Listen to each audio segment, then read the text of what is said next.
ഇപ്പോൾ വായിച്ചു കഴിഞ്ഞാൽ നമുക്ക് തന്നെ ഏസ് എ ഒരു ഫിലിം മേക്കർ എന്നുള്ള നമ്മൾ ഒരു ഹൈ കിട്ടുന്നത് ഇതിനുള്ള വാവ് എലിമെൻസ് ആണ്. പക്ഷെ ഒരു ഘട്ടം കഴിഞ്ഞാൽ നമ്മൾ ഷൂട്ട് തുടങ്ങാൻ ലേറ്റ് ആയതിനു ശേഷം പിന്നെ എന്ന് പറഞ്ഞാൽ ടോട്ടൽ മഴയാണ്. സ്റ്റാർ വാല്യൂനപ്പുറത്ത് കോണ്ടന്റാണ് അവിടെ രാജാവ് എന്നുള്ള രീതിയിലാണ് ഞാൻ കാണുന്നത്. അപ്പോഴാണ് ഈ ഡിസ്കഷൻ കൂടുതൽ വന്നത്. എന്താ പറഞ്ഞാൽ ഫാലിമിയിലുള്ള സന്ദീപ് കാസ്റ്റ് ചെയ്താലോ റിസ്ക് എന്ന് പറഞ്ഞാൽ ഒന്നെന്ന് പറഞ്ഞാൽ പാമ്പുകളുണ്ടാവാൻ നമ്മൾ പലയിടത്തും നല്ല വിഷയമുള്ള പാമ്പുകളെ കണ്ടിട്ടുണ്ട്. ബാഹുലിന് അത് നിർബന്ധമായിരുന്നു. ബാഹുല് ഒരു വേർഡ് ഇപ്പുറത്തേക്ക് ഒരു ചിലതെന്ന് പറഞ്ഞാൽ അത് ഒരു ഫ്ലുവൻറ്റിൽ നമുക്ക് പറഞ്ഞു പോകാൻ പറ്റുന്ന ചില വേർഡായിരിക്കും. ഇവരുടെ മുന്നിൽ നമ്മളെ ഒരു പ്രോഡക്റ്റ് കൊടുക്കുമ്പോൾ നമ്മൾ ആ രീതിയിൽ നമ്മൾ കൊടുത്തിട്ടില്ലെങ്കിൽ 100% നമുക്ക് സസ്റ്റെയിൻ അല്ല. ഇന്ത്യവുഡ് ലൈവിൽ ഇന്ന് കൂടെ ഉള്ളത് ദിൻജിത്ത് അയ്യത്താൻ. ദിൻജിത്തേട്ടാ, welcome. Thank you. So echo ഇപ്പം വളരെ സക്സസ്ഫുൾ ആയിട്ട് ഒരു മാസീവ് ഓഡിയൻസിലേക്ക് എത്തിക്കഴിഞ്ഞിരിക്കുകയാണ്. സോ ഇതിൻ്റെ ഒരു റിലീസിന് മുൻപ് തന്നെ ഇതൊരു കോംപ്ലിക്കേറ്റഡ് ആയിട്ടുള്ള ഒരു സ്റ്റോറിയാണ്, ഒരു സ്റ്റോറി ലൈനാണ് ഈ സിനിമ പറയുന്നത്. അപ്പോൾ റിലീസിന് മുൻപ് വിചാരിച്ചിരുന്നു ഇത്ര ഒരു സപ്പോർട്ട് ഈ ഒരു സിനിമയ്ക്ക് കിട്ടും എന്നുള്ളത്? ഇല്ല, സംഭവം എന്ന് പറഞ്ഞാൽ ഞാൻ എപ്പോഴും ഇപ്പോൾ വായിച്ചു കഴിഞ്ഞാൽ നമുക്ക് തന്നെ ഏസ് എ ഒരു ഫിലിം മേക്കർ എന്നുള്ള നമ്മൾ ഒരു ഹൈ കിട്ടുന്നത് ഇതിനുള്ള വാവ് എലിമെൻസ് ആണ്. ലൈക്ക് ഇതിലുള്ള വാവ് എലിമെൻസ് നമുക്കറിയാം. നായ്ക്കൾ അല്ലെങ്കിൽ ക്യാരക്ടേഴ്സ്, നമ്മൾ ആത്തിയുടെ ക്യാരക്ടേഴ്സ് അല്ലെങ്കിൽ മലേഷ്യൻ സീക്വൻസ്, ഇതെല്ലാം ഒരു മിസ്റ്ററി എലിമെൻറ്റുള്ള സീക്വൻസും എല്ലാം കാണുമ്പോൾ നമുക്ക് ഞാനിപ്പം മനസ്സിലാക്കുന്നത് പറഞ്ഞാൽ ആളുകൾക്ക് ഇപ്പോഴത്തെ പ്രേക്ഷകന് ടോട്ടലി ഒരു പുതുമ ഉണ്ടാകണം, തോട്ട് ഒരു പുതുമയുള്ള തോട്ടായിരിക്കണം എന്നുള്ള എനിക്കൊന്ന് കാലഘട്ടത്തിൻ്റെ ഇപ്പോൾ പോസ്റ്റ് കൊറോണേൻ്റെ ഒരു ഇതെന്ന് പറഞ്ഞാൽ ഇങ്ങനത്തെ എലിമെൻറ്റ്സ് ഉണ്ടെങ്കിൽ ഇത് വിജയിക്കുള്ളൂ എന്നുള്ളൊരു സംഭവമുണ്ട്. അല്ലെങ്കിൽ നമ്മൾ ഈ മൊബൈലിൽ ഇങ്ങനെ റീൽസ് കാണുന്ന പോലെ സെക്കൻഡ് റീൽസ് മാറ്റുന്ന ആ ഓഡിയൻസിൻ്റെ മുന്നിലാണ് നമ്മൾ ഇങ്ങനത്തെ ഒരു പ്രോഡക്റ്റ് നമ്മൾ വെക്കേണ്ടത്. അപ്പോൾ ആ ചാലഞ്ച് എന്ന് പറഞ്ഞാൽ ഭയങ്കരമാണ്. അപ്പം നമ്മളിത് വായിക്കുമ്പോൾ ഉണ്ടാകുന്ന എനിക്ക് കിട്ടിയ ആ ഹൈ തന്നെ കിട്ടും എന്നുള്ള പ്രതീക്ഷ എനിക്ക് ഉണ്ടായിരുന്നു. എന്ന് പറഞ്ഞാൽ കിഷ്കിന്ധാഖണ്ഡം കഴിഞ്ഞതിൻ്റെ ഒരു വെയിറ്റേജും നമുക്കുണ്ട് എന്നുള്ള തോന്നലുണ്ട്. അപ്പോൾ അതെല്ലാം മനസ്സിലുണ്ട്. ഓക്കെ, ഇതൊരു രീതിയിൽ ആളുകൾക്ക് ഒരിക്കലും ഇത് ഡൗൺ ആയിട്ട് പോവില്ല, എപ്പോഴും ഒരു എലിമെൻറ്റ് മാലിയെ നിൽക്കുള്ളൂ എന്നുള്ള ഒരു തോന്നൽ എപ്പോഴും തന്നെ ഉണ്ടായിരുന്നു. പിന്നെ പ്രൊഡ്യൂസറോടും ഞാൻ പറഞ്ഞത്, പ്രൊഡ്യൂസർ എൻ്റെ റിലേറ്റീവ് കൂടിയാണ്, ജയറാം എന്ന് പറഞ്ഞിട്ട്. അപ്പോൾ ജയറാമിനോട് ഞാൻ പറഞ്ഞ ടെൻഷനേ വേണ്ട, ഇതെന്തായാലും സേഫ് ബെറ്റായിരിക്കും, അങ്ങനെയുള്ള ഒരു വിശ്വാസമുണ്ട്. പക്ഷേ ഇത്രയും ഭയങ്കരമായിട്ട് പോകുന്നതിൻ്റെ കാര്യം അതെല്ലാം പ്രേക്ഷകന്റെ കയ്യിലാണ്. പക്ഷേ കോൺഫിഡൻസ് ഓൾറെഡി ഉണ്ടായിരുന്നു. ഇതിപ്പം ബാഹുല് പല സ്ഥലത്തായിട്ട് തന്നെ പറഞ്ഞിട്ടുണ്ട്, ഇത് വീട്ടിൽ വെറുതെ ഇരുന്ന ഒരു മൊമെന്റിൽ എഴുതിയ ഒരു ലൈനിൽ നിന്ന് തുടങ്ങി അവിടെ നിന്ന് ഇങ്ങനെ ഡെവലപ്പ് ചെയ്ത് വന്നതാണെന്നുള്ളത്. അത് അതിനുശേഷം ദിൻജിത്തേട്ടൻ വായിച്ചു കഴിഞ്ഞിട്ട് ദിൻജിത്തേട്ടൻ തന്നെ ഇത് ചെയ്യണം എന്ന് ബാഹുലിനോട് പറഞ്ഞിരുന്നു. അത് ചെയ്യാമെന്ന് തീരുമാനിച്ച ഒരു മൊമെന്റ്, ലൈക്ക് അത് വിഷ്വലി നോക്കിയിട്ടാണോ, അതിന്റെ സ്ക്രിപ്റ്റ് ആ ഒരു ബേസ് നോക്കിയിട്ടായിരുന്നു, എന്തുകൊണ്ടായിരുന്നു അത് ദിൻജിത്തേട്ടൻ തന്നെ ചെയ്യാമെന്ന് തീരുമാനിച്ച ഒരു അതന്നെ ഞാൻ പറഞ്ഞ ഈ കോണ്ടന്റ് അത്രയ്ക്ക് സ്ട്രോങ് ആണ്. ഒന്ന് അതിൽ പറഞ്ഞു പോകുന്ന കാര്യങ്ങൾ, അതിലുള്ള പൊളിറ്റിക്സ് അല്ലെങ്കിൽ ക്യാരക്ടേഴ്സ് എല്ലാം നമ്മൾ ഹൈ ആക്കിയിട്ടുണ്ട്. ലൈക്ക് അതിൽ പട്ടികൾ, ഇപ്പം ഞാനൊരു പെറ്റ് ലവർ, അതും ഒരു കണക്ഷനാണ്.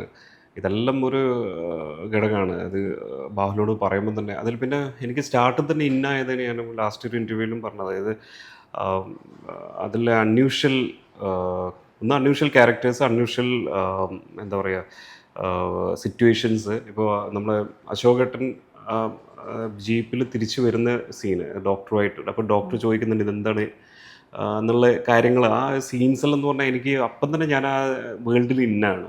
അപ്പോൾ ഇങ്ങനത്തെ കാര്യങ്ങളെല്ലാം ആണ് ഹൈ കിട്ടുന്നത്. 100% അപ്പം തന്നെ ഞാൻ പറഞ്ഞു കാര്യങ്ങൾ ഇത് നമുക്ക് ചെയ്യാൻ തീരുമാനിക്കാം. ബാഹുലിന്റെയും ദിൻജിത്തേട്ടന്റെയും ഒരു കെമിസ്ട്രി നമ്മൾ കിഷ്കിന്ധാഖണ്ഡത്തിലൂടെ തന്നെ കണ്ടതാണ്. ഇതിലേക്ക് വരുമ്പം Bahul as A writer and technician ആയിട്ട് നിൽക്കുകയാണ്.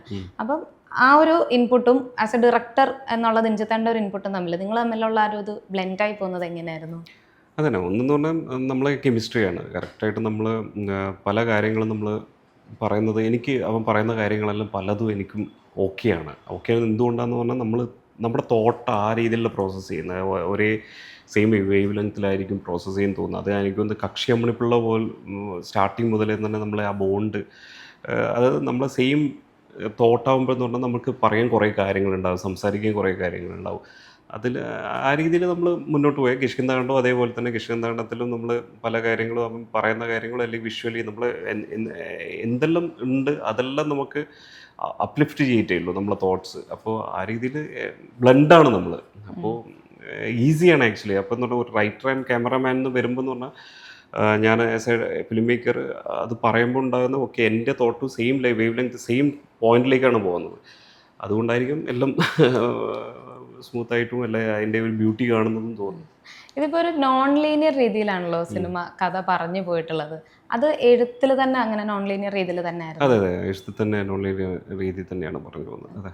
അപ്പം എഴുത്തിൽ ലൈക്ക് അതിൽ എന്തെങ്കിലും മാറ്റങ്ങൾ വരുത്തിയിട്ടുണ്ടോ? മാറ്റങ്ങൾ എന്ന് പറഞ്ഞാൽ അത് എപ്പോഴും ബാഹുലിൻ്റെ സ്ക്രിപ്റ്റ് എന്ന് പറഞ്ഞാൽ ഫസ്റ്റ് ഡ്രാഫ്റ്റ് എനിക്ക് വായിക്കാൻ തന്നിട്ട് അതിന് ശേഷം ഉണ്ടാകുന്ന ഒരു എഡിറ്റിംഗ് ഇതുണ്ട്. അത് ചില സമയം അത് നമ്മൾ ഷൂട്ടിങ്ങിൻ്റെ മുന്നേ ആയിരിക്കാം. അതിൽ ചില സീൻസ് ഷഫിൾ ഉണ്ടാവാം. ചില സീൻസ് നമുക്ക് ഇത് ഇപ്പം പറയാതെ ഇതിന് മുന്നേ പറയാം, കുറച്ചും കൂടി മുന്നേ പറഞ്ഞാലാണ് ഇതിൻ്റെ ഒരു എഫക്റ്റ് ഒരു 2-3 സീൻസിൽ കിട്ടുള്ളൂ എന്നുള്ള അങ്ങനെ കുറച്ച് ഷഫിൾ എപ്പോഴും ചെയ്യാറുണ്ട്. അത് കിഷ്കിന്താണെന്ന് നല്ല രീതിയിൽ ചെയ്തിട്ടുണ്ട്. ഇതിൽ അങ്ങനെ കൂടുതൽ ചെയ്തിട്ടില്ല, എന്നാൽ കൂടെ പല സീൻസും മാറ്റി ഷഫിൾ ചെയ്തിട്ടുള്ള കുറേ സീക്വൻസ് ഉണ്ടായിരുന്നു.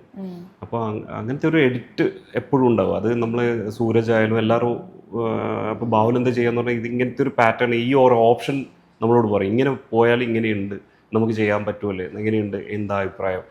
അപ്പോൾ ആ അഭിപ്രായം നമ്മൾ പറയും. ഓക്കെ, നല്ലതാണെങ്കിൽ നല്ലത്, ഇല്ലെങ്കിൽ ഇല്ല. അപ്പോൾ അത് സൂരജിനോടും പറയും. മെയിൻ നമ്മുടെ ക്രൂ ആയിട്ടുള്ള ജോബിൻ എന്നെല്ലാം പറഞ്ഞിട്ട് ബാഹുലിൻ്റെ നമ്മുടെ അസോസിയേറ്റ് ഉണ്ട്, ജോബിനായാലും അല്ലെങ്കിൽ അഭിജിത്ത് ആയാലും ഇവരെല്ലാം ഡിസ്കസ് ചെയ്തിട്ടുള്ള ഒരു ഗ്രൂപ്പ് ഓഫ് ഡിസ്കഷൻ എപ്പോഴും നടക്കും. ആ ഡിസ്കഷനിലൊക്കെ ഏതാണ് ബെറ്റർ എന്നുള്ള, ഇപ്പോൾ എനിക്ക് ഇഷ്ടമുള്ളത് ഞാൻ പറയും, അഭിജിത്താണെങ്കിൽ അഭിജിത്തിൻ്റെ ഒരു ഐഡിയ പറയും. ഇങ്ങനെ ഒരു കലക്റ്റീവായിട്ടുള്ള ഒരു തോട്ട്, ഓക്കെ ഇതാണ് ബെറ്റർ, ഓക്കെ ഇതിലേ പോവാം എന്നുള്ളൊരു ഡിസിഷൻ എടുക്കുന്നു. അങ്ങനെ പോകാറാണ്. ഓക്കെ. ഇതിപ്പം കാലഘട്ടം ഇതിൽ കൃത്യമായി കാണിക്കുന്നില്ല, പക്ഷെ ഒരു കുറച്ച് പഴയ കാലഘട്ടമാണ് എന്നുള്ളത് രജിസ്റ്റർ ചെയ്യിക്കുന്നുണ്ട്. അതിന് ഈ ലൊക്കേഷൻ ചൂസ് ചെയ്യാന്ന് പറയുന്നത് അത്ര എളുപ്പമായിട്ടുള്ള ഒരു കാര്യമല്ല. അതും ഇപ്പം എനിക്കറിയാം കുറച്ച് റിസ്കി ആയിട്ടുള്ള ലൊക്കേഷൻസ് ആണ് എടുത്തിട്ടുള്ളതും. ഞാൻ കുറച്ച് ഇൻ്റർവ്യൂസിലാണെങ്കിലും കണ്ടു, ഒരുപാട് തണുപ്പും അങ്ങനെയൊക്കെയുള്ള ഒരു കാലാവസ്ഥ ഉണ്ടായിരുന്നു, മഴയുടെ പേടിയൊക്കെ ഉണ്ടായിരുന്നു. എങ്ങനെയായിരുന്നു ഈ ലൊക്കേഷൻസിലേക്ക് എത്തിച്ചേർന്നതൊക്കെ? അതന്നെ കാലഘട്ടം എന്ന് പറയുമ്പോൾ നമുക്ക് അതാണ് നമ്മളെ ബാഹുലിൻ്റെ സ്ക്രിപ്റ്റിൽ എപ്പോഴും നോക്കിയിട്ടുണ്ടെങ്കിൽ അങ്ങനെ കൂടുതൽ ലൊക്കേഷൻസ് ഉണ്ടാവില്ല. അത് ബാഹുൽ അതാണ് ഒരു ടെക്നീഷ്യൻസ് ആയതുകൊണ്ടുള്ള ഒരു ബെനിഫിറ്റാണ്. അത് അവനെപ്പോഴും ചിന്തിക്കുക എന്ന് പറഞ്ഞാൽ ഓക്കെ ഇങ്ങനെയുണ്ടെങ്കിൽ എത്രത്തോളം ലോജിസ്റ്റിക്കലി ഇതിൻ്റെ പ്രൊഡക്ഷൻ കോസ്റ്റ് കൂടുതലാവും, അല്ലെങ്കിൽ നമുക്ക് ചെയ്യാൻ പറ്റും എന്നുള്ളത് ഒരു കണക്ക് അവനെപ്പോഴും ഉണ്ടാവും. അപ്പോൾ എഴുതുമ്പം തന്നെ അവൻ ആ ഒരു തോട്ടിലാണ് എഴുതിക്കൊണ്ടിരിക്കുന്നത്. അപ്പോൾ അതുകൊണ്ടാണ് ഇതിൽ ലൊക്കേഷൻ നോക്കിയിട്ടുണ്ടെങ്കിൽ നമുക്ക് കാലഘട്ടമാണ് പറയാൻ പോകുന്നത്. പക്ഷേ അത് വിചാരിച്ചിട്ട് നമ്മൾ വലിയൊരു ടൗണോ ഒന്നും കാണിക്കുക, ടൗൺ കാണിച്ചിട്ടുണ്ടെങ്കിൽ നമുക്ക് ഈ പ്രൊഡക്ഷൻ നിൽക്കില്ലല്ലോ. അപ്പോൾ ഒരു കവലയാണ് കാണിച്ചിരിക്കുന്നത്, കവല, അതേപോലെ ഒരു വീടും. ഈ ഒരു ഇത് തന്നെ നമുക്ക് വലിയൊരു കോസ്റ്റാണ് ഉണ്ടായത്. അപ്പോൾ ആ കോസ്റ്റ് ഒന്ന് മിനിമലായിട്ട് നിൽക്കുക, ബാക്കിയുള്ളെല്ലാം ഈ എന്താ പറയുക ടെറൈനും എല്ലാം കാണിച്ച്, ടെറൈൻ നമുക്ക് പ്രശ്നമില്ല, ഏത് കാലഘട്ടത്തിൽ എങ്ങനെയും വേണമെങ്കിലും പറയാം. അപ്പോൾ അങ്ങനെയുള്ള ഒരു തോട്ടിലാണ് അവന് അങ്ങനെ ഒരു പ്രോഡക്റ്റ് എടുത്ത് നമ്മൾ ചെയ്തിരിക്കുന്നത്. അത് ക്രൂവിന് ശരിക്കും എത്ര ചാലഞ്ചിങ് ആയിരുന്നു ഈ ലൊക്കേഷൻ? അല്ല അതാണ് നമ്മൾ വിചാരിച്ച ടൈമിലല്ലായിരുന്നു ഈ ഷൂട്ട് നടന്നത്. ഓക്കെ, നമ്മൾ മുന്നേ ഒരു ഡ്രൈ ആയിട്ടുള്ള ക്ലൈമറ്റിൽ ചെയ്യാന്നുള്ള, മെയ് മാസത്തിൽ ചെയ്യാന്നുള്ള രീതിയിലായിരുന്നു നമ്മൾ പ്ലാന് മാത്രമല്ല നമ്മൾ സ്ക്രിപ്റ്റ് വൈസ് അങ്ങനെയായിരുന്നു. എന്താ പറഞ്ഞാൽ ഇതൊരു ഒരു കർണാടക ബോർഡറിൽ നടക്കുന്ന സ്റ്റോറിയായിരുന്നു. കർണാടക എന്ന് പറഞ്ഞാൽ നമ്മുടെ നോർത്ത് കേരള കർണാടക ബോർഡറിൽ. അപ്പോൾ അതെന്ന് പറഞ്ഞാൽ ഫുള്ള് ഡ്രൈ ഏരിയയിൽ ഒരു വീട്, ഇതിന് പരിസരത്തുള്ള കാര്യങ്ങളും ആ ഒരു വേൾഡ് ഉണ്ടാക്കുക എന്നുള്ള പ്ലാനിലായിരുന്നു. പക്ഷെ ഒരു ഘട്ടം കഴിഞ്ഞാൽ നമ്മൾ ഷൂട്ട് തുടങ്ങാൻ ലേറ്റ് ആയതിനു ശേഷം പിന്നെ എന്ന് പറഞ്ഞാൽ ടോട്ടൽ മഴയാണ്. മഴയത്തും നമുക്ക് സെറ്റലിൽ ഇട്ട് കഴിഞ്ഞു, എല്ലാ ഇത് കഴിഞ്ഞതിന് ശേഷമാണ് ഈ മഴയും കോടയും ഇത് കാറ്റ് കാര്യങ്ങളും. നമ്മൾ അതിൽ പോയി കഴിഞ്ഞാൽ നമ്മൾ അതിൽ ചെയ്യാന്നുള്ള വേറെ ഓപ്ഷൻസ് ഇല്ല, അവിടെ നിർത്തി വെച്ചിട്ട് നമുക്ക് പോകാനുള്ള ഓപ്ഷൻസ് ഇല്ലല്ലോ. ചാലഞ്ചായിരുന്നു, ഭയങ്കര ചാലഞ്ച് എന്ന് പറഞ്ഞാൽ ഭയങ്കര റിസ്ക്കി ആയിരുന്നു. ഇത് ഒന്നെന്ന് പറഞ്ഞാൽ സ്ലിപ്പറി ആയിരുന്നു, മഴയുള്ളതുകൊണ്ട് നമുക്ക് ഫാസ്റ്റായിട്ട് ഈവൻ ബാഹുലെല്ലാം ക്യാമറയെല്ലാം എടുത്തിട്ട് നമുക്ക് പേടി എന്തെങ്കിലും ഒരു ചെറിയൊരു ലെഗ് ട്വിസ്റ്റോ എന്തെങ്കിലും ആയിട്ടുണ്ടെങ്കിൽ ടോട്ടലി നമ്മൾ സ്റ്റോപ്പ് ആക്കേണ്ടി വരും. എന്താ പറഞ്ഞാൽ ഇത്രയും വലിയ സെറ്റെല്ലാം ഇട്ടിട്ട് നമ്മൾ സ്റ്റോപ്പ് ആക്കുക എന്ന് പറഞ്ഞാൽ അതിനൊരു സസ്റ്റൈനബിൾ ടൈം ഉണ്ടല്ലോ, ഒരു സെറ്റിനുള്ള സസ്റ്റൈനബിൾ. അപ്പോൾ അതെല്ലാം ഒരു റിസ്കി ഫാക്ടറായിരുന്നു. പക്ഷേ ഭാഗ്യവശാലും ഒന്നും ആർക്കും പറ്റിയിട്ടില്ല എന്നല്ലേ. എന്താ പറഞ്ഞാൽ ഇപ്പോഴും ആ ഇതല്ലേ നമ്മുടെ വാട്ടർഫോൾസിൻ്റെ ഇടയ്ക്കുള്ള സീക്വൻസ് എല്ലാം, അതിലെല്ലാം ആ വെള്ളത്തിലെല്ലാം ബിനു പപ്പുവും മറ്റേ RSനും നമ്മുടെ സന്ദീപെല്ലാം ആ പുഴയിൽ ഉള്ള കാര്യങ്ങളെല്ലാം എന്ന് പറഞ്ഞാൽ അത്രക്കും റിസ്കി സ്ഥലമാണ്. നമ്മളിപ്പോഴും ആലോചിക്കുന്നത് അതിൻ്റെ ഉള്ളിൽ ചെറിയൊരു കുപ്പിച്ചില്ല് മതി കാല് പ്രശ്നമാകാൻ. പക്ഷേ അന്ന് അവരെടുത്ത റിസ്ക്, അത് ഡെഡിക്കേഷൻ, എന്താ പറഞ്ഞാൽ ആ ഡെഡിക്കേഷനിൽ ഞാൻ പറയുന്നത് ഈ ഒരു നമ്മൾ ഈ പടത്തിനോടുള്ള ഇഷ്ടം കൊണ്ടാണ്. എന്ന് പറഞ്ഞാൽ അവർക്കറിയാം ഈ ഒരു നമ്മൾ ചെയ്തത് വലിയൊരു സംഭവമാണ്, ചെയ്യാൻ പോകുന്നതും വലിയ സംഭവമാണെന്നുള്ള രീതിയിലുള്ള തോന്നലും ആ ഇഷ്ടമാണ് ആ ഡെഡിക്കേഷൻ്റെ കാരണം. ഈവൻ ഡെഡിക്കേഷൻ ആർട്ടിസ്റ്റ് മാത്രമല്ല, അതിലെ ടോട്ടൽ ക്രൂ മെമ്പറിൻ്റെ ഡെഡിക്കേഷനും കമ്മിറ്റ്മെൻറ്റ്സുമാണ് അത്. എനിക്കറിയില്ല, എല്ലാവരോടും താങ്ക്സ് ആണ്. എന്താ പറഞ്ഞാൽ അത്രക്കും കട്ടയ്ക്ക് നിന്നിട്ടുണ്ട്. പ്രൊഡക്ഷൻ കൺട്രോളർ ഷാഫി ചെമ്മാട്, അല്ലെങ്കിൽ പ്രൊഡ്യൂസറായ ജയറാം, ആർട്ടിസ്റ്റ്, നമ്മളെ അസോസിയേറ്റ് ചീഫ് അസോസിയേറ്റ്, ഇവരെല്ലാം ഒപ്പത്തിനൊപ്പത്തിന് നിന്നതുകൊണ്ടാണ് ഈ പ്രോഡക്റ്റ് ഇപ്പം നിങ്ങൾക്ക് ഈ രീതിയിൽ കാണാൻ പറ്റിയത്. അത് ഭയങ്കര റിസ്ക് എടുത്തിരിക്കുന്നത്. എല്ലാവരും ആ റിസ്ക് എൻജോയ് ചെയ്തിട്ട് ഇഷ്ടത്തോടെ ചെയ്തു, അതിൻ്റെ റിസൾട്ട് കണ്ടു എന്നുള്ളത്. മുൻപ് ഞാൻ രഞ്ജിതനോട് ചോദിച്ചിട്ടുള്ളൊരു ചോദ്യമാണ്, കിഷ്കിന്ധാടത്തിൻ്റെ ടൈമിൽ ഒരു സംവിധായകനെ സംബന്ധിച്ച് രണ്ടാമത്തെ സിനിമ വളരെ ക്രൂഷ്യലാണ്. ഇപ്പം ആദ്യത്തെ സിനിമ നല്ലൊരു രീതിയിലെത്തി, പ്രേക്ഷകർ അത് അക്സെപ്റ്റ് ചെയ്തു. രണ്ടാമത്തെ സിനിമ വരുമ്പം അതേ ലെവൽ അല്ലെങ്കിൽ അതിൻ്റെ ഒരു നെക്സ്റ്റ് ലെവലിൽ പോകണം. കിഷ്കിന്ധാകാണ്ഡത്തിന് ഒരു വലിയൊരു അക്സെപ്റ്റൻസ് കിട്ടിയൊരു സിനിമയാണ്. എക്കോയിലേക്ക് വരുമ്പം മൂന്നാമത്തെ സിനിമ അതേ മീറ്റർ തന്നെ വെക്കണമല്ലോ. അപ്പം അതിൻ്റെ ഒരു പേടി ഉണ്ടായിരുന്നു. ഇതിപ്പം നമ്മുടെ മലയാളത്തിൽ ഇപ്പം കുറേ പറയുന്നുണ്ടായിരുന്നു ഇൻ്റർനാഷണൽ ടച്ചുള്ളൊരു സിനിമയാണ്. ഇപ്പം പല ഫ്രെയിംസ് കാണുമ്പോഴും ഇതിൻ്റെ എഡിറ്റിംഗ് പാറ്റേണുള്ള സൗണ്ട് കേൾക്കുമ്പോഴും നമുക്കൊരു ഇൻ്റർനാഷണൽ ഫീൽ കിട്ടുന്നുണ്ട്. സോ ആ ഒരു മീറ്റർ കീപ്പ് ചെയ്യുക അല്ലെങ്കിൽ അതിനപ്പുറം പോകുക എന്നുള്ളൊരു പേടി മനസ്സിൽ തോന്നിയിട്ടുണ്ടോ? അത് എപ്പോഴും ഉണ്ടാവുമല്ലോ. ഇപ്പോൾ കിഷ്കിന്ധാട കഴിഞ്ഞപ്പോൾ എന്നെ പലരും കോൾ ചെയ്തെന്ന് പറഞ്ഞാൽ, ഓക്കെ നെക്സ്റ്റ് ലാലേട്ടൻ്റെ പടമാണോ അല്ലെങ്കിൽ മമ്മൂക്കാൻ്റെ പടമാണോ, ഇങ്ങനെ എന്തുകൊണ്ട് അവരതാണ് പ്രതീക്ഷിക്കുന്നത്. അതാണ് നമ്മളിൽ നിന്ന് ഓക്കെ ഇനി അങ്ങനത്തെ പടങ്ങൾ ചെയ്യൂ എന്നുള്ള രീതിയിലാണ്. അപ്പോൾ അവരുടെ മൈൻഡ് സെറ്റിൽ തന്നെ അവരൊരു മീറ്റർ റെഡിയാക്കി, ഓക്കെ ദിൻജിത്ത് ആയത്താൻ എന്ന് പറഞ്ഞ ഡയറക്ടർ ഈ ലെവലിലുള്ള പടമേ ചെയ്യുള്ളൂ എന്നുള്ളത്. അപ്പോൾ അതിൻ്റെ മേലെ പോകണം എന്നുള്ള നമ്മളെ റെസ്പോൺസിബിലിറ്റി ആയിട്ട് മാറി. പക്ഷേ ഇപ്പോൾ ഈ ഒരു എക്കോ സ്റ്റാർട്ട് ചെയ്തപ്പോൾ എനിക്ക് തോന്നിയെന്ന് പറഞ്ഞാൽ, ഞാൻ കണ്ടതെന്ന് പറഞ്ഞാൽ ആ കോണ്ടൻറ്റ് അത്രയ്ക്കും സ്ട്രോങ് ആണെന്നുള്ള വിശ്വാസമുണ്ട്. അത് സ്റ്റാർ വാല്യൂനപ്പുറത്ത് കോണ്ടൻറ്റാണ് അവിടെ രാജാവ് എന്നുള്ള രീതിയിലാണ് ഞാൻ കാണുന്നത്. അപ്പോൾ അതിനെ നമ്മൾ എത്രത്തോളം നമ്മൾ ബിലീവബിൾ ആക്കുക എന്നുള്ള ഒരു ചാലഞ്ചായിരുന്നു എനിക്ക്. അത് നല്ല രീതിയിൽ നമ്മൾ എഫേർട്ട് എടുത്തിട്ട് അതിനെ ചെയ്യുക,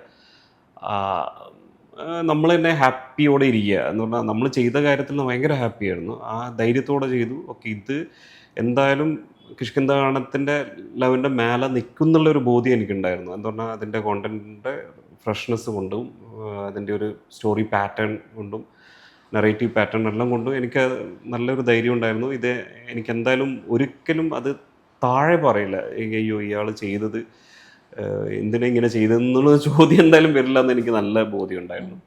പിന്നെ ഓക്കെ ഹിറ്റ് എന്നെല്ലാം പറഞ്ഞാൽ അത് പ്രേക്ഷകരുടെ കയ്യിൽ, അതെന്ത് സംഭവിക്കുന്നു നമുക്കൊന്നും അറിയില്ല.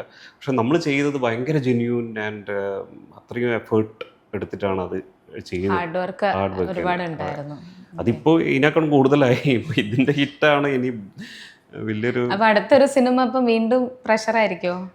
പ്രഷർ ഉണ്ടാവും. പക്ഷെ ആ പ്രഷർ എനിക്കൊന്ന് അത് ചാലഞ്ച് നല്ലതാണ്. എന്താ പറഞ്ഞാൽ നമ്മൾ കുറച്ചും കൂടിയും കോൺഷ്യസ് ആവും. നമ്മുടെ ഇനിയത്തെ കാര്യത്തിൽ കുറച്ചും കൂടി കോൺഷ്യസ് ആവും. ഞാൻ ചെയ്യുന്നത് ഇനി ഇതിൻ്റെ മേലെ ലെവലിൽ പോകണം. അപ്പോൾ ഓരോ സീൻസും അല്ലെങ്കിൽ എന്ത് ചെയ്യുന്നുണ്ടെങ്കിലും നമ്മളൊന്ന് ഡബിൾ ചെക്ക് ചെയ്യും. ഓക്കെ ഇത് കുറച്ചും കൂടിയും ഇതിൻ്റെ മേലെ പോകണം എന്നുള്ള ഒരു.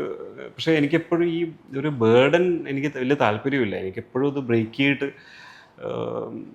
നിൽക്കണം എന്നുള്ള ആഗ്രഹമുള്ള ആളാണ്. എന്ന് പറഞ്ഞാൽ നമ്മൾ ഈ ഓവർ സ്ട്രെസ് അല്ലെങ്കിൽ ഇതെല്ലാം എടുത്താൽ ഞാൻ വർക്ക് ചെയ്യാൻ കുറച്ചുകൂടി ബുദ്ധിമുട്ടായിരിക്കും. അതെ പ്രഷർ വരും.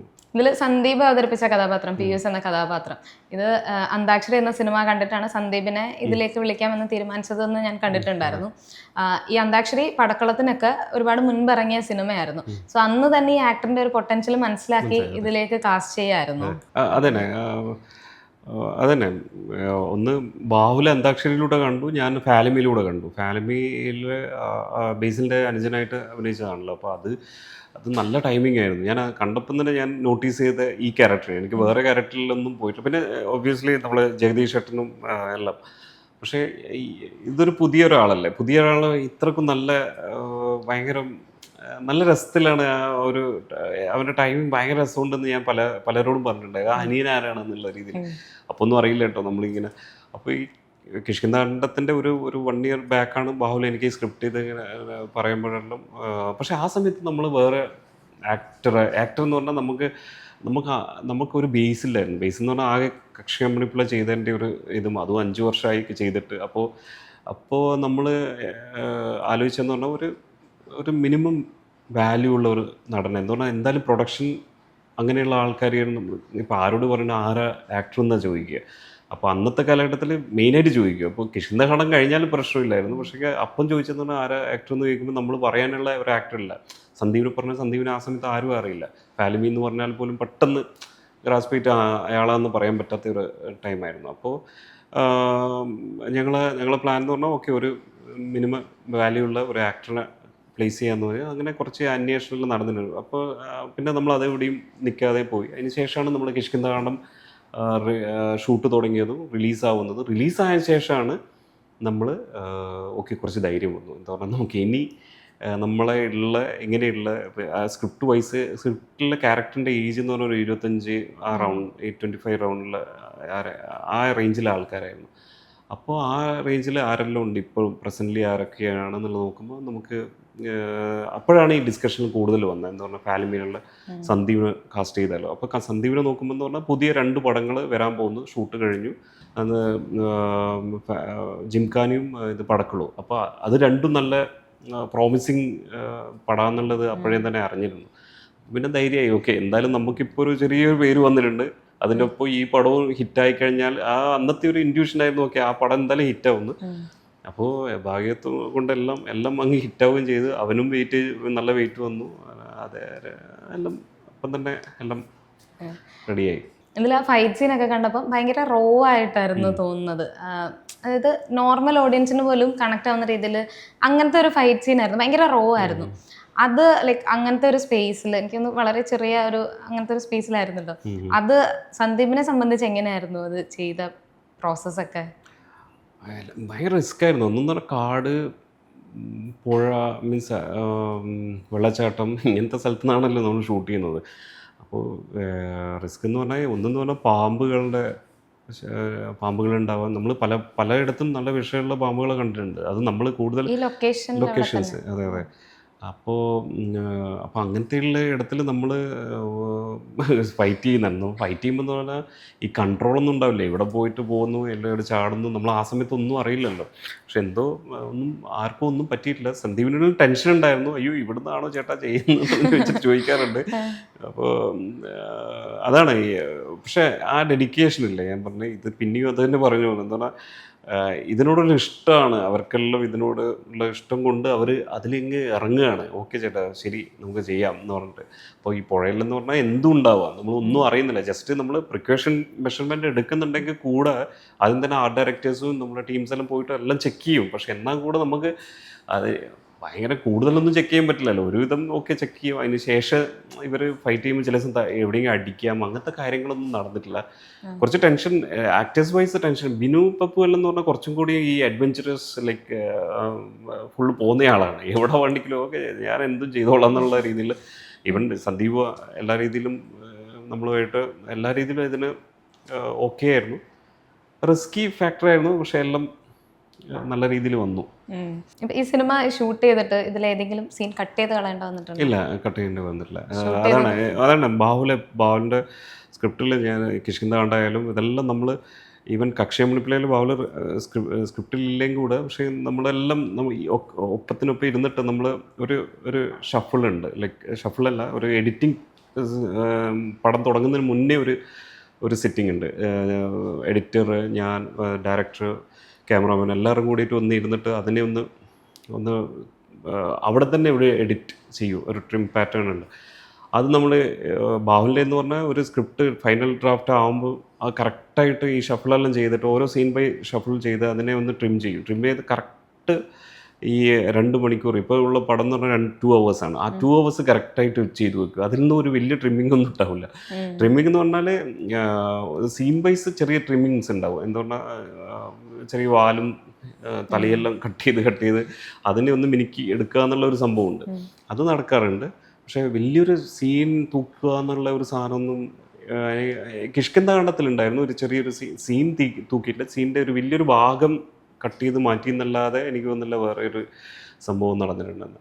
പിന്നെ എല്ലാം ട്രിമ്മും പിന്നെ എഡിറ്ററിൻ്റെ ഒരു സൂരജിൻ്റെ ഒരു കഴിവുണ്ട്, അത് വേറെ magic ഇതില് work മാജിക് അവിടെ വർക്ക് ചെയ്യുന്നുണ്ട്. സൂരജാണ് ഈ നമ്മുടെ പട്ടികളുടെ സീനെല്ലാം ഇത്രയും ബിലീവബിൾ ആക്കിയത് സൂരജിൻ്റെ ഒരു കഴിവാണ്. എന്താ പറഞ്ഞാൽ കുറേ ഷോർട്സ് എടുത്തിട്ടുണ്ട് ഈ നായ്ക്കളുടെ. അപ്പോൾ ആ ഷോർട്സിൽ നിന്നെല്ലാം കറക്റ്റായിട്ട് അതിനെ പിക്ക് ചെയ്യുക എന്നുള്ളൊരു കാര്യമുണ്ടല്ലോ. ഇപ്പം നിങ്ങളിപ്പം കാണുന്നതെന്ന് പറഞ്ഞാൽ കുറേ നായ്ക്കളുണ്ട് എന്നുള്ളൊരു തോന്നൽ നമുക്ക് വന്നിട്ടുണ്ട്. ആ ആക്ച്വലി എന്ന് പറഞ്ഞാൽ 9 നായ്ക്കളെ ഉണ്ടായിരുന്നുള്ളൂ. ഓ അതെ. ഓക്കെ, അപ്പോൾ ആ 9 നായ്ക്കളിൽ നമ്മൾ അതിനെ പ്ലേസ് ചെയ്തതും, അതിപ്പോൾ നമ്മൾ സൗരഭ് കുരിയച്ചൻ വന്നിട്ട് തോണി തുഴഞ്ഞിട്ട് ഇപ്പുറത്ത് വരുമ്പം ഒരു 4-5 നായ അങ്ങോട്ട് ഓടുന്നതും ഇങ്ങനെ, അതെല്ലാം എന്ന് പറഞ്ഞാൽ ആക്ച്വലി സെയിം നായ്ക്കൾ തന്നെയാണ്, നമുക്ക് അതിനെ ഡിഫറൻഷിയേറ്റ് ചെയ്യാൻ പറ്റില്ല, മനസ്സിലായില്ല. അങ്ങനത്തെ കുറേ എഡിറ്റിംഗ് പാറ്റേൺ, എഡിറ്റിങ്ങിൻ്റെ സ്റ്റൈല് സൂരജിൻ്റെ ഒരു കഴിവാണ്. ഈ ഡോഗ്സിലേക്ക് വരുമ്പം ഇപ്പൊ പറഞ്ഞ പോലെ തന്നെ 9 ഡോഗ്സ് ഉണ്ടായിരുന്നുള്ളൂ എന്ന് പറഞ്ഞു.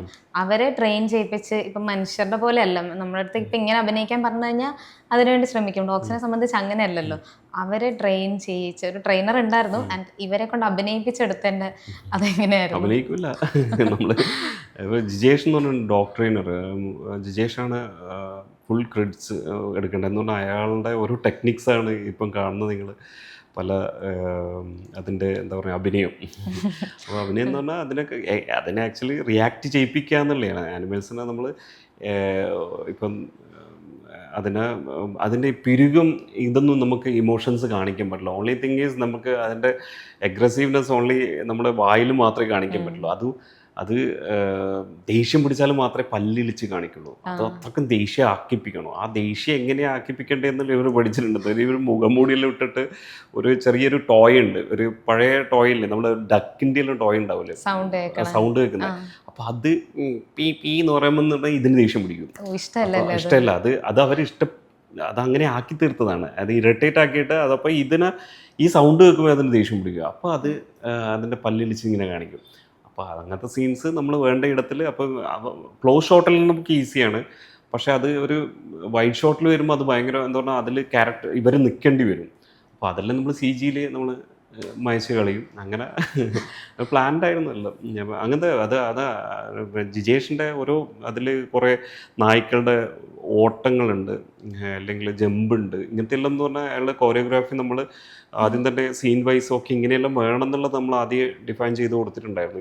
ഇങ്ങനത്തെ സംഭവം വേണം, ഈ സീനിൽ ഇങ്ങനെ ഉണ്ടാവും. അപ്പോൾ അതിന് മാത്രമായിട്ടുള്ള അവരെന്താ ചെയ്തതെന്ന് പറഞ്ഞാൽ ഈ 9 നായ്ക്കളിൽ ഓരോ നായ്ക്കൾക്കും ഓരോ ആക്ടിവിറ്റീസ് അവർ പറഞ്ഞു കൊടുത്തിട്ടുണ്ട്. അതിൽ 2 നായ്ക്കളായിരിക്കും. എന്താ പറയുക, ഒരു നായ്ക്ക് എന്തെങ്കിലും പറ്റിയിരുന്നാൽ മറ്റേ നായി ചെയ്തോളും. അപ്പോൾ അങ്ങനെ ഇപ്പം 2 നായ്ക്കൾ ജമ്പ് ചെയ്യും. അപ്പോൾ അതിൽ നമ്മൾ ഷോട്ട് എടുക്കുമ്പോൾ ഈ 2 നായ്ക്കളെയും ഒന്ന് ട്രൈ ചെയ്ത് നോക്കും, ഏതാണ് ബെറ്റർ എന്ന് നോക്കുക. ചില നായ ഒന്നും ചെയ്യില്ല, മറ്റേത് മടിയനായിരിക്കാം. അപ്പോൾ മറ്റേ സെക്കൻഡ് നായ നല്ല രീതിയിൽ ചെയ്തിട്ട് അതിൻ്റെ ഷോട്ട് എടുക്കുക. ഷോട്ട് എടുത്ത് വെക്കുക. അല്ല, 2 ഷോട്ട് എടുത്ത് വെക്കില്ല. ചില നായ്ക്കൾ നമുക്ക് ചെയ്യില്ല, ഇവർ പറയുന്ന ടെക്നിക്സ് എല്ലാം യൂസ് ചെയ്തിട്ടുണ്ടെങ്കിലും അവർ അവിടെ നിന്ന് ചെയ്യില്ല. അപ്പോൾ ചില സമയത്ത് ടയേർഡായിരിക്കാം, അപ്പോൾ അതിനെ റെസ്റ്റ് കൊണ്ടുപോകും. ഈ സമയത്ത് മറ്റേതിനെ കൊണ്ടുവന്ന് ട്രൈ ചെയ്യിപ്പിക്കും. അപ്പോൾ അതും നടന്നിട്ടില്ലെങ്കിൽ ഓക്കെ, 2നും റെസ്റ്റ് ചെയ്ത് നമ്മൾ വേറെ ഷോട്ടിലേക്ക് പോകും. അപ്പോൾ നമുക്കിത് പ്ലാൻ ചെയ്യാനൊന്നും പറ്റില്ലല്ലോ. പ്രോപ്പർ പ്ലാൻ ചെയ്തിട്ട് ഓക്കെ ഈ ദിവസങ്ങൾ തീർക്കാൻ. പക്ഷെ നമ്മൾ എന്തായാലും എല്ലാം കൂടി 45 ഡേയ്സിൽ തീർത്തു എന്നുള്ളതാണ്. 45 ഡേയ്സ്, അതും മഴയും എല്ലാം പ്രതികൂല സാഹചര്യത്തിലായിരുന്നു വർക്ക് ചെയ്തത്. പക്ഷേ എല്ലാം കറക്റ്റായിട്ട് തീർത്തു നമ്മൾ. അങ്ങനെ കുറേ ഷോട്ട്സും എന്താ പറയുക, ഈ ഓടുന്ന ഈ നായ്ക്കളിൽ 2 നായ്ക്കളും നല്ല ഫാസ്റ്റ് ഓട്ടം. അപ്പം ചിലത് ഓടില്ല. അപ്പോൾ ഇതിനെ മാത്രമാണ് ഇവർ നന്നായിട്ട് ട്രെയിൻ ചെയ്യിപ്പിച്ചിരുന്നത്. അത്ര ഓട്ടം എന്ന് പറഞ്ഞാൽ ആ ഓട്ടത്തിന് ഒരു ശക്തി ഉണ്ടല്ലോ, ആ ശക്തി ഈ 2 നായ്ക്കൾ മാത്രമേ ഉള്ളൂ, ബാക്കി നായ്ക്കൾ ഓടില്ല. അപ്പോൾ ഇതേതെങ്കിലും ഒന്ന് ടയർഡായി കഴിഞ്ഞാൽ വേറെ വഴിയില്ല, അതിനെ അവിടെ മറ്റേ ഓടുന്ന ഷോട്ടില്ലേ അതെല്ലാം കുറച്ച് ടൈം എടുത്തിട്ട് നമ്മൾ ചെയ്യുന്നതാണ്. പറഞ്ഞാൽ അത് അങ്ങനെ തന്നെ കിട്ടണം. നോർമൽ ഓട്ടത്തിൽ ചില സമയം ഡീവിയേറ്റ് ആയിട്ട് പോകും, ഓടിക്കൊണ്ടിരിക്കും, പെട്ടെന്ന് അതിന് തോന്നുവേ ഞാൻ എന്തിനാ ഇവർ പറയുന്നത് കേൾക്കുന്നതുകൊണ്ട് ഓടിയിട്ട് വേറെ അടിക്കും. അപ്പോൾ ഇതിനെ നമ്മൾ കണ്ടിന്യൂസ് ഒരു 6-8 ഷോട്ട് എടുക്കും. അതിൽ നിന്ന് പിക്ക് ചെയ്തിട്ട് നമ്മുടെ സൂരജ് നല്ല രീതിയിൽ അതിന് പ്ലേസ് ചെയ്യും. അത് ആക്ടേഴ്സിലേക്ക് വരുമ്പം ഇപ്പൊ ബാഹുലിന്റെ ഡയലോഗ്സ് എന്താണോ എഴുതിയിട്ടുള്ളത് അത് തന്നെ ഇതിൽ വേണം എന്നുള്ളത് പറഞ്ഞിട്ടുണ്ട്. ഇപ്പം സന്ദീപ് പ്രസ് മീറ്റിലും പറഞ്ഞു ഒരു എടുത്ത് ഇപ്പുറത്തിട്ട് കഴിഞ്ഞാൽ അത് അവിടെ വേണ്ട ഇപ്പുറത്ത് തന്നെ മതി എന്നുള്ളത് പറയും എന്നുള്ളത്. സോ അവിടെ ഡയലോഗ്സിൽ അവിടെ ആക്ടേഴ്സിന് ഇംപ്രവൈസ് ചെയ്യാൻ പറ്റാതെ പോകുന്നുണ്ടല്ലോ. അത് എങ്ങനെയാണ് എഴുതിയത് അതേപടി പറഞ്ഞാൽ മാത്രമേ കൺവേ ആകൂ എന്നുള്ളത് കൊണ്ട് തന്നെയാണ്. അതെ അതെ അതെ, അത് ബാഹുലിന് അത് നിർബന്ധമായിരുന്നു. ബാഹുല് ഒരു വേർഡ് ഇപ്പുറത്തേക്ക് ഒരു ചിലതെന്ന് പറഞ്ഞാൽ അത് ഒരു ഫ്ലുവൻറ്റിൽ നമുക്ക് പറഞ്ഞു പോകാൻ പറ്റുന്ന ചില വേർഡായിരിക്കും. പക്ഷെ ബാഹുൽ അതിനെ കുറച്ചൊന്ന് ഉൾട്ടയാക്കും എന്ന് പറഞ്ഞാൽ അത് പെട്ടെന്ന് ഫ്ലുവൻസിയിൽ നമുക്ക് പറഞ്ഞു പോകാൻ പറ്റില്ല. ആ ഡയലോഗിന് കുറച്ച് കഷ്ടമായിരിക്കും നമുക്ക്, പക്ഷേ അതെപ്പോഴും മനസ്സിൽ നിൽക്കുന്ന ഒരു ഡയലോഗായിരിക്കാം. അപ്പോൾ അത് ചില സമയം ഒരു ആക്ടർ എന്നുള്ള നിലയിൽ നമ്മൾ യൂഷ്വലി യൂസ് ചെയ്യുന്ന ഒരു ഒരു ഒരു സെൻറ്റൻസ് അല്ലായിരിക്കാം. അതിനെ ഇങ്ങനെ ഉൾട്ടയിട്ടും അവർക്ക് പെട്ടെന്ന് ആ സെൻറ്റൻസിന് എവിടെയെങ്കിലും എന്താ പറയുക നമ്മൾ യൂസ്ഡ് ആയിരിക്കും ആ സെൻറ്റൻസ് സംസാരിക്കുന്നത്. പക്ഷേ അത് ഉൾട്ടയായിട്ട് വായിക്കുമ്പോൾ അവർക്ക് പെട്ടെന്ന് കിട്ടില്ല. അപ്പോൾ പക്ഷേ അത് ബാഹുൽ നിർബന്ധമായിരുന്നു, അത് അങ്ങനെ തന്നെ. അതുകൊണ്ടാണ് അതിൻ്റെ ബ്യൂട്ടി നിൽക്കുന്നത്. അങ്ങനെ കുറച്ച് ബാഹുലിൻ്റെ നിർബന്ധം ഉണ്ട് പലരും. പക്ഷേ അതെല്ലാം എനിക്കൊന്ന് ആക്ടേഴ്സ് നമ്മൾ ഭയങ്കര ടാലൻറ്റഡ് ആയിട്ടുള്ള ആൾക്കാരായതുകൊണ്ട് അവർക്ക് അത്ര ഇപ്പോൾ വിനീതേട്ടനെന്ന് പറഞ്ഞാൽ ഇങ്ങനത്തെ പാരഗ്രാഫിലും പക്ക ഒരു 2-3 പേജെല്ലാം മൂവരും ഫുള്ളായിട്ട് ബൈഹാർട്ടാണ്. അതിൽ അവിടെ ഒരു ടെൻഷനും ഇല്ല. അപ്പം ബൈഹാർട്ടാക്കിയിട്ട് മൂവർ ഈസി ആയിട്ട് ഇങ്ങനെ മണിമണിയായിട്ട് പറഞ്ഞിട്ട് പോകും. ഓക്കെ, ഈ ബാക്കി കാസ്റ്റിനെ പറ്റിയും കൂടെ ചോദിക്കണം. ഇപ്പം കുര്യച്ചൻ എന്ന് പറയുന്ന കഥാപാത്രം, അത് എനിക്ക് തോന്നുന്നത് മലയാളികൾക്ക് ഫെമിലിയർ അല്ലാത്ത ഒരു ഫേസ്. ഇന്ത്യൻ സിനിമയിൽ അറിയാം, പക്ഷെ മലയാളികൾക്ക് അത്ര കണ്ടു പരിചയമില്ലാത്തൊരു ഫേസ് പ്ലേസ് ചെയ്യുന്നു. അപ്പം നമുക്ക് കുര്യച്ചനായിട്ട് വേറെ ഒരാൾ അവിടെ കാണാൻ പോലും പറ്റില്ല. അതുപോലെ തന്നെ മ്ലാത്തി ചേട്ടത്തി, അതും ഫെമിലിയർ അല്ലാത്ത മേഘാലയ ആക്ട്രസ് അല്ലേ, ആളെ കൊണ്ടുവന്ന് പ്ലേസ് ചെയ്തു. അങ്ങനെ ഇവരെയൊക്കെ പിക്ക് ചെയ്തത് എങ്ങനെയായിരുന്നു? അതന്നെ, ഇവരെല്ലാം കുര്യച്ചൻ്റെ കാര്യത്തിൽ ലൈക്ക് നമ്മൾ ഫസ്റ്റ് തന്നെ റീജിയണൽ ആളെ മലയാളി വേണ്ടെന്നുള്ള ഒരു തീരുമാനത്തിലുണ്ടായിരുന്നു. ഇപ്പോൾ പിന്നെ ആലോചിച്ചെന്ന് പറയുന്നത് കുറച്ച് ഫ്രഷ്നെസ് കാണുമ്പോൾ തന്നെ ഒരു ഡിഫറെൻ്റ് ഒരു ആളായിരിക്കണം എന്നുള്ള ഒരു ഫ്രഷ്നെസ് ഉണ്ടാവണം. ഇപ്പോൾ പല പടങ്ങളിലും ഇപ്പോൾ എന്താ പറയുക രഘുവരനോ അല്ലെങ്കിൽ ഇങ്ങനെയെല്ലാം വരുമ്പോൾ ഉണ്ടാകുന്ന ഒരു നമുക്കൊരു മാറ്റം ഉണ്ടല്ലോ. നമുക്ക് അയാൾ ആ പ്ലേസ്മെൻറ്റ്, ആ ഒരു ക്യാരക്ടറിൻ്റെ പ്ലേസ്മെൻറ്റ് കാണുമ്പോൾ തന്നെ പെട്ടെന്നൊരു ഫ്രഷ്നെസ് ഫീൽ ചെയ്യും.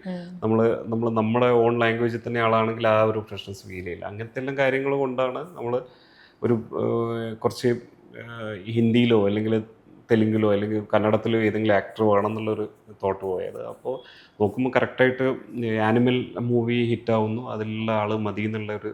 പിന്നെ അതിൻ്റെ ശേഷമുള്ള നമ്മളെ ചലഞ്ച് എന്ന് പറഞ്ഞാൽ അവരെ എത്ര ബഡ്ജറ്റിൽ നിൽക്കുമോ എന്നുള്ളൊരു സംഭവമുണ്ട്. പക്ഷെ എന്തോ അതെല്ലാം കറക്റ്റായിട്ട് പ്രശ്നമില്ലാതെ പോയി. പിന്നെയുള്ളത് ഈ മ്ലാത്തി ചേട്ടത്തിൻ്റെ കാര്യം എന്ന് പറഞ്ഞാൽ മ്ലാത്തി ചേട്ടത്തിനെ നമുക്ക് ലാസ്റ്റ് നമ്മുടെ ഈ ഓഡീഷൻ അത് ഭയങ്കര ചാലഞ്ചിങ് ക്യാരക്ടറാണല്ലോ. നമുക്ക്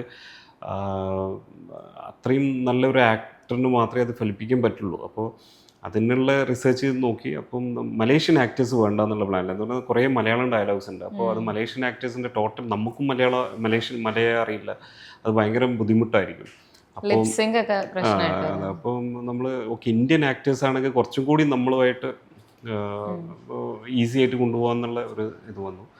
അപ്പോഴാണ് നമ്മൾ ഈ മേഘാലയിൽ നിന്ന് ഒരു മ്ലാത്തി ചേട്ടത്തിനെ കിട്ടുന്നത്. മ്ലാത്തി ചേട്ടത്തിനെ ആക്ച്വലി എനിക്കൊരു ഫോട്ടോ മാത്രമേ കിട്ടിയത്. ആ ഫോട്ടോ കണ്ടപ്പം തന്നെ അത് നമ്മുടെ ഉള്ളൊഴുക്കിൻ്റെ ഡയറക്ടർ ക്രിസ്റ്റോ ടോമിയാണ് തന്നെ. അപ്പോൾ ക്രിസ്റ്റോ ടോമി എൻ്റെ ഫ്രണ്ടിൻ്റെ ഏതോ ഷോർട്ട് ഫിലിമിൽ അഭിനയിച്ച സ്ത്രീയായിരുന്നു.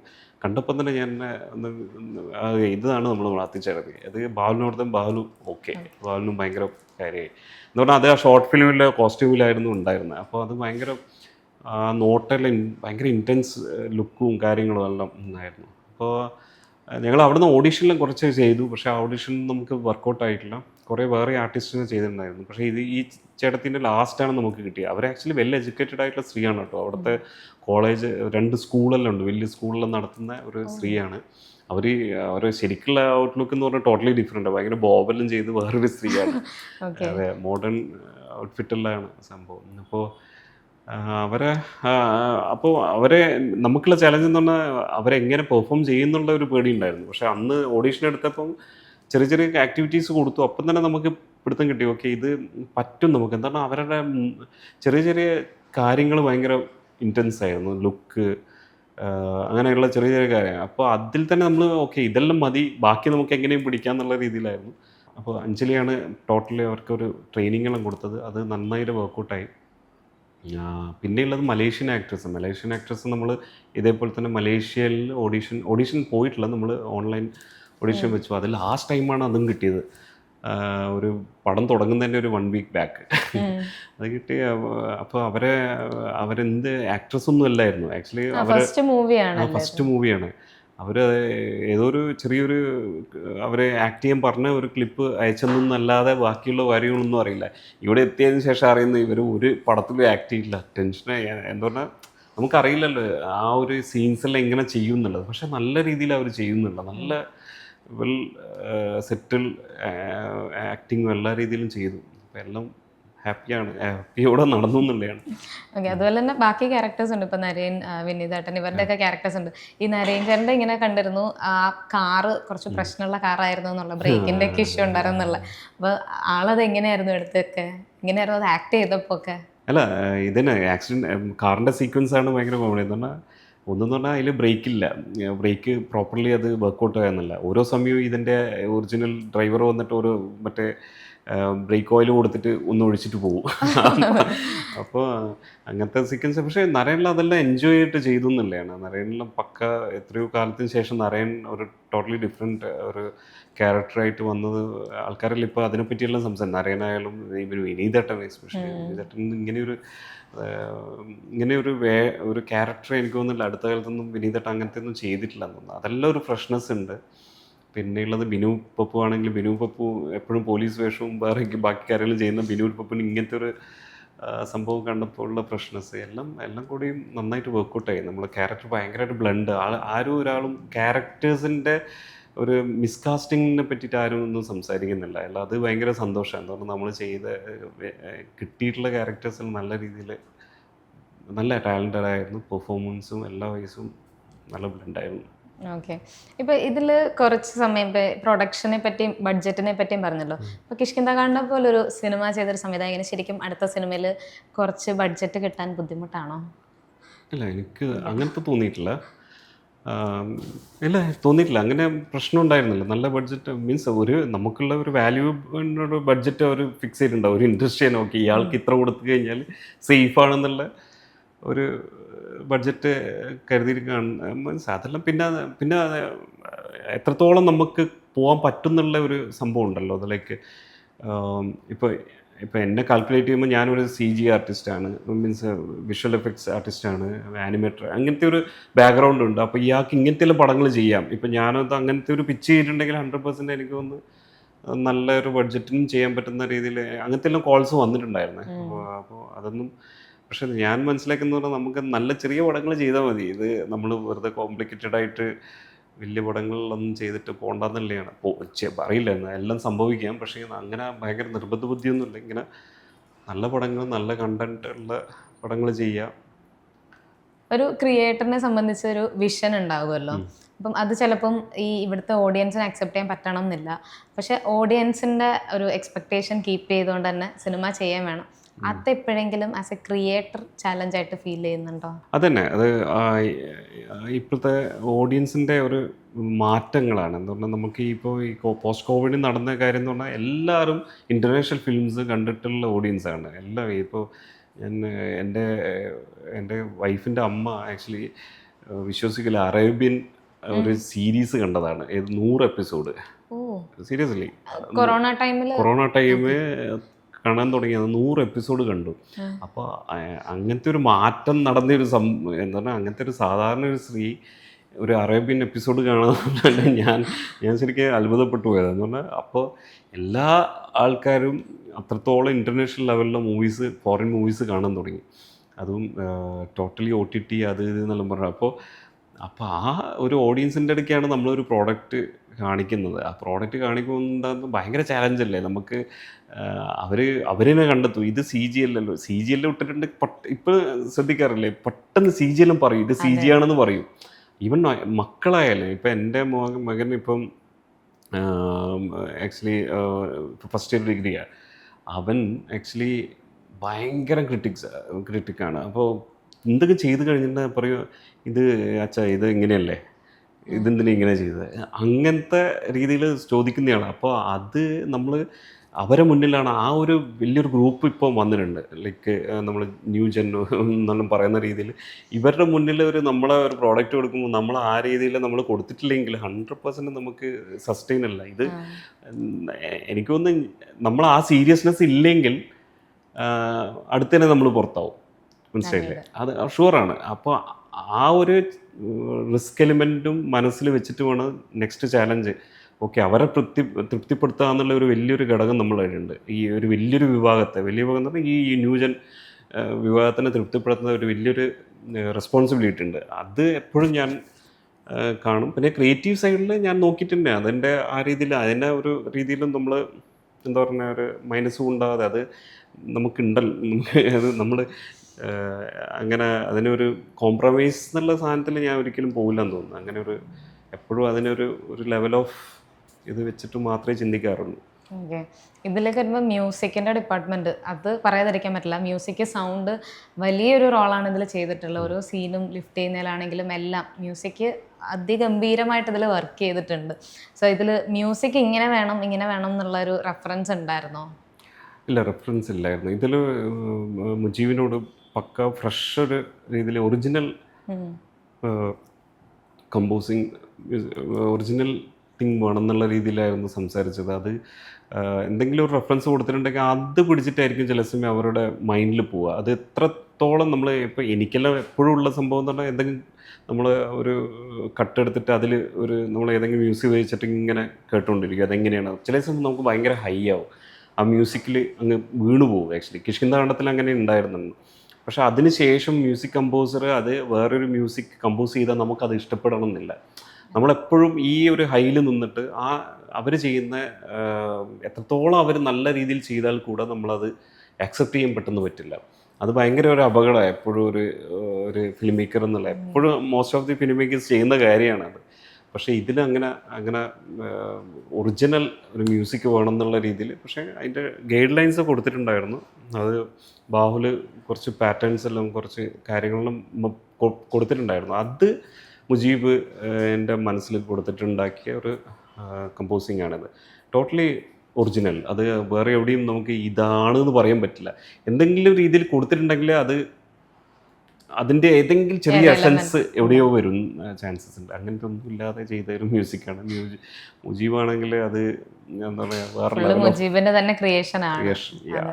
സിനിമയിലും റെഫറൻസ് ഒന്നും എടുത്തിട്ടില്ല എന്നുള്ളത്. അതെ, സിനിമയിൽ റെഫറൻസ് ഇല്ല. ഭയങ്കര നമ്മൾ അങ്ങനെ റെഫറൻസ് കണ്ടിട്ടുണ്ടെങ്കിൽ നമ്മൾ അതിൻ്റെ ഏതോ ഷെയ്ഡ് നമ്മൾ പോയിക്കൊണ്ടേയിരിക്കും, നമ്മൾ അങ്ങോട്ടേക്ക് ചായഞ്ഞു കൊണ്ടിരിക്കും. അതൊന്നും ഇല്ലാതെ ഫ്രഷ് ഓക്കെ ഇത് നമ്മൾ പുതിയൊരു ലോകം, പുതിയ നമ്മൾ ക്യാമറ ഉണ്ട് എടുത്തോ എന്നുള്ള രീതിയിൽ ചെയ്തതാണ്. പക്ഷേ ഓക്കെ, മനസ്സിൽ നമുക്ക് ഒരു വിഷ്വൽ ഉണ്ടാവും, ഇതെല്ലാം ഇങ്ങനെയാണ് വരേണ്ടത് എന്നുള്ള ഒരു വിഷ്വൽ എപ്പോഴും ഒരു ക്രിയേറ്റർ എന്നുള്ള നിലയിൽ നമ്മൾ ഫസ്റ്റ് തന്നെ വായിക്കുമ്പം തന്നെ ഉണ്ടാവും. അല്ലാതെ അതിനെ ഒരു റെഫറൻസ് എടുത്തിട്ടുള്ള ചെയ്തിട്ടില്ല. പോസ്റ്റ് കോവിഡ് ആണല്ലോ കിഷ്കിന്ധാകാന്ഡം, എക്കോ ഈ രണ്ട് സിനിമകൾ റിലീസാകുന്നത്. കക്ഷിയമ്മണിപ്പിള്ള കോവിഡിന് മുന്നേ ഉണ്ടായി. അത് കഴിഞ്ഞൊരു ബ്രേക്ക് കഴിഞ്ഞിട്ടാണ് ഈ സിനിമകൾ വരുന്നത്. അപ്പം ക്രിയേറ്റീവ് ആസ്പെക്റ്റിൽ നോക്കുമ്പം ആഫ്റ്റർ കോവിഡ് ആണോ ശരിക്കും ക്രിയേറ്റീവായിട്ട് കുറച്ചും കൂടെ ഒരു ഇൻപുട്ട് സിനിമയിലേക്കൊക്കെ കൊടുക്കാൻ പറ്റുന്നത്? അതന്നെ, അത് സംഭവം എന്ന് പറഞ്ഞാൽ അതന്നെ ഈ പോസ്റ്റ് കോവിഡിന് ശേഷമാണ് നമ്മൾ കാണുന്നത് ഈ നമ്മളെ ഇപ്പോൾ ഉള്ള ഓഡിയൻസിൻ്റെ ഒരു നിലവാരം എന്ന് പറയില്ല. ആ ഫിലിം കണ്ടതിൻ്റെ അവർക്ക് കിട്ടിയ അനുഭവം, അവർ പല ആൾക്കാരും ഫോറിൻ ഫിലിംസ് ഒന്നും കാണാത്ത ആൾക്കാർ ഇതെല്ലാം കണ്ടിട്ട് ഇതാ ഇങ്ങനെയാണ് വേൾഡ് സിനിമ എന്നുള്ള ഒരു അവർക്ക് കിട്ടിയൊരു അനുഭവം. അപ്പോൾ എനിക്ക് തോന്നുന്നില്ല കക്ഷിയമ്മണിപ്പിള്ള ഇപ്പം ചെയ്തിട്ടുണ്ടെങ്കിൽ ആരും ആക്സെപ്റ്റ് ചെയ്യാൻ പോകുന്നില്ല. അപ്പോൾ ഞാൻ മനസ്സിലാക്കുന്ന അതിനൊരു ബേസ് പ്ലോട്ട് തന്നെ ആൾക്കാരെ ഹൂക്ക് ചെയ്യുന്ന രീതിയിലായിരിക്കണം. ഇപ്പോൾ ഒരു പോസ്റ്റർ തന്നെ ഫസ്റ്റ് ലുക്ക് പോസ്റ്റർ തന്നെ ആൾക്കാരെ ഹുക്ക് ചെയ്യണം, എന്നാലേ ബാക്കിയുള്ള കാര്യത്തിലേക്ക് അവർ കിടക്കുള്ളൂ. അപ്പോൾ അത്രത്തോളം ചാലഞ്ചിങ് ആണ് നമ്മുടെ ഇപ്പോഴത്തെ ഒരു സിനാരിയോ. അപ്പോൾ നമ്മൾ അത്രത്തോളം ക്രിയേറ്റീവ് സൈഡ് നമ്മളും വളരണം, മനസ്സിലായില്ലേ? അപ്പോൾ നമ്മൾ ഈ ഓഡിയൻസ് ഇത്രത്തോളം വളർന്നുകൊണ്ട് നമ്മൾ വിചാരിക്കുമ്പോഴുള്ള ഓക്കെ പ്രശ്നമില്ല, നമുക്ക് എന്തും ചെയ്യാമെന്നുള്ള തോന്നൽ ഒരിക്കലും ഉണ്ടാകാൻ പാടില്ലെന്ന് തോന്നുന്നു. നമ്മൾ ഇവരാക്കോട്ട് മേലെ പോയി വളർന്നാലേ നമുക്ക് അറ്റ്ലീസ്റ്റ് അവരെ തൃപ്തിപ്പെടുത്താൻ പറ്റുള്ളൂ. അപ്പോൾ 100% ക്രിയേറ്റീവ് സൈഡും നമ്മൾ വളരണം. അതുകൊണ്ടും മാത്രം മാറിയതല്ല കേട്ടോ. എനിക്ക് ബേസായിട്ട് എനിക്ക് എപ്പോഴും കുറച്ച് എന്തെങ്കിലും ഡിഫറെൻ്റ് ആയിട്ട് ചെയ്യണം എന്നുള്ള ആഗ്രഹമാണ്. അല്ലാതെ വെറുതെ പടം ചെയ്തിട്ട് ഇങ്ങനെ പോകണം എന്നുള്ള ആഗ്രഹമില്ല. എന്തെങ്കിലും ചെയ്യുന്നുണ്ട് ഭയങ്കര അതിനെ ഒരു ഡെഡിക്കേറ്റഡ് എപ്പോഴും ടൈംലെസ് ആയിട്ട് അതിനെ സംസാരിക്കണം. ഇപ്പോൾ ഭാഗ്യവശാല ഈ കിഷ്കിന്ധ ആയാലും എക്കോ ആയാലും എക്കാലത്തും ഇനി സംസാരിക്കപ്പെടുന്ന ഒരു മൂവിയായിട്ട് മാറും എന്നുള്ള വിശ്വാസമുണ്ട്. ഇപ്പം ദിൻജിത്ത് അയ്യത്താൻ എന്ന് പറയുന്ന ഒരു പേര് ഇപ്പോൾ ഒരു ബ്രാൻഡായി കഴിഞ്ഞു. ദിൻജിത്താൻ ബാഹുൽ ഈ രണ്ട് പേരുകൾ. പക്ഷേ ആർക്കും അറിയില്ല കേട്ടോ. പേര് മാത്രമേ ബ്രാൻഡ് ആയിട്ടുള്ളൂ. എന്നെ പല ആൾക്കാർക്കും അറിയില്ല. എന്നോട് ഞാൻ വന്നുകൊണ്ടിരിക്കുമ്പോൾ എന്നോട് ആരോ പറഞ്ഞു, അവിടെ നിന്റെ പേരറിയാം പക്ഷെ നിന്നെ അറിയില്ല, നീ ബ്രാൻഡിങ് നിന്റെ പ്രൊമോഷൻ നന്നായിട്ട് ചെയ്യണം. ശരി, സെൽഫ് പ്രൊമോഷൻ ഒക്കെ പ്രൊമോഷൻ ചെയ്യണം എന്ന് പറഞ്ഞിട്ട്. അപ്പം എന്തായാലും ഈ ഒരു പേര് ഒരു ബ്രാൻഡായി കഴിഞ്ഞതുകൊണ്ട് തന്നെ അടുത്ത സിനിമയിൽ നിന്ന് പ്രേക്ഷകർ വീണ്ടും എക്സ്പെക്ട് ചെയ്യുമല്ലോ. അപ്പം എങ്ങനെയായിരിക്കും ഇനി ചെയ്യുന്ന സിനിമകൾ ഒരുപാട് സ്റ്റാർ വാല്യൂ ഉള്ള ആക്ടേഴ്സിനെ വെച്ചിട്ടായിരിക്കും, അതോ ഈ പറഞ്ഞ പോലെ ക്വാളിറ്റി കീപ്പ് ചെയ്തുകൊണ്ടായിരിക്കും? ഞാനതാ മനസ്സിലാക്കിയത്. എന്ന് പറഞ്ഞാൽ ഞാൻ ആ കോണ്ടൻറ്റാണ് എൻ്റെ ഏറ്റവും ഞാൻ കാണുന്നത്. അതിൽ ആ ക്യാരക്ടർ പ്ലേസ് ചെയ്യുക, അല്ലെങ്കിൽ ഏത് ക്യാരക്ടർ വേണം എന്നുള്ളതേ നോക്കുന്നുള്ളൂ. അല്ലാതെ ഒരു ആർട്ടിസ്റ്റിനെ നോക്കിയിട്ട് ഞാൻ ഒരു കഥ പ്ലേസ് ചെയ്യുക എന്നുള്ള രീതിയിൽ എനിക്ക് തോന്നുന്നില്ല ഞാൻ പോകുന്നത്. ബാഹുലായാലും ബാഹുലിൻ്റെ എനിക്കറിയാം. പക്ഷേ ഞാൻ കാണുന്നതെന്ന് പറഞ്ഞാൽ ഓക്കെ കോണ്ടൻറ്റ് എങ്ങനെയുണ്ട് അതിനനുസരിച്ച് ഓക്കെ ആ കോണ്ടൻറ്റിലെ ക്യാരക്ടർ നമുക്ക് ആരെ പ്ലേസ് ചെയ്യാം, ആ രീതിയിലാണ് എൻ്റെ എപ്പോഴും ഉള്ള സിനിമകളുടെ തോട്ട് പോകുന്നതല്ലേ. ഓക്കെ, അപ്പം എന്തായാലും ഒരുപാട് സന്തോഷം ദിൻജിത്തേട്ടാ. സിനിമ എനിക്ക് ഒരുപാട് ഇഷ്ടപ്പെട്ട ഒരു സിനിമയാണ്. ഒരു തവണ കണ്ടാൽ തീരില്ല, ഇനിയും കാണണം. എന്തായാലും ഉടനെ ഇനി എന്തായാലും ഒന്നുകൂടെ പോയി കാണും. നിങ്ങൾക്ക് വേറൊരു പെർസ്പെക്റ്റീവ് കിട്ടും. അതെ, തേർഡ് ടൈം ഞാൻ ഇപ്പോഴാണ് വേറൊരു ഇൻ്റർവ്യൂ എല്ലാം പോയിട്ട് അവിടെ നിന്ന് പറഞ്ഞത് തേർഡ് ടൈം വാച്ചാണ് ഭയങ്കര വേറൊരു പെർസ്പെക്റ്റീവ് കിട്ടി. അപ്പോൾ ഇതെല്ലാം ഈ ചർച്ചയാണ് ഭയങ്കര രസം കേട്ടോ. എന്ന് പറഞ്ഞാൽ നമ്മൾ ഇപ്പം ഞാനോ അല്ലെങ്കിൽ ബാഹുലോ അറിയാത്ത പല കാര്യങ്ങളാണ് ഇപ്പോൾ നമ്മുടെ പടത്തിലൂടെ പല ഏരിയാസിലും കഥകൾ പറഞ്ഞു പോകുന്നത്. മീൻസ് അതിങ്ങനെയല്ല ഇതിങ്ങനെയായിരുന്നു എന്നുള്ള പറയുന്നത്. അപ്പം അത് കേൾക്കുമ്പോൾ നമുക്ക് ഇങ്ങനെയും ഉണ്ടായിരുന്നു, ഈ ഒരു പെർസ്പെക്റ്റീവ് ഉണ്ടായിരുന്നു. പണ്ട് ഇതേപോലെ കിഷ്കിന്ധാണ്ടത്തിനും ഉണ്ടായിരുന്നു. കിഷ്കിന്ധാണ്ടത്തിന് എല്ലാം കഴിഞ്ഞതിന് ശേഷം പല ഇതിലും വന്നത് ഈ നമ്മൾ അജയൻ തന്നെയാണ് ഇതെല്ലാം എന്താ പറയുക ചെയ്തത്. അജയൻ്റെ പെർസ്പെക്റ്റീവിലൂടെയല്ലേ ഇവൾ അറിയുന്നത്. അപ്പോൾ അജയൻ ക്രിയേറ്റ് ചെയ്ത സംഭവമാണെന്നുള്ള രീതിയിലുള്ള അങ്ങനെയുള്ള. ഓക്കെ ദിൻജിത്തേട്ടാ, അപ്പം എന്തായാലും ഒരുപാട് സന്തോഷം. ഇനിയും ഇതുപോലെയുള്ള ഒരുപാട് നല്ല നല്ല സിനിമകളൊക്കെ ഇനിയും ഒരു പ്രേക്ഷക എന്ന നിലയിൽ എക്സ്പെക്ട് ചെയ്യുന്നു. ഞാൻ ഈ ദിൻജിത്ത് അയ്യത്താൻ എന്ന മേക്കറിൻ്റെ ഭയങ്കര ഒരു ഫാനാണ്. എന്തായാലും ഒരുപാട് നല്ല നല്ല സിനിമകൾ ഇനി എക്സ്പെക്ട് ചെയ്യുന്നു. Thank you so much and all the best ഇനി വരാൻ പോകുന്ന പ്രോജക്ട്സിനൊക്കെ.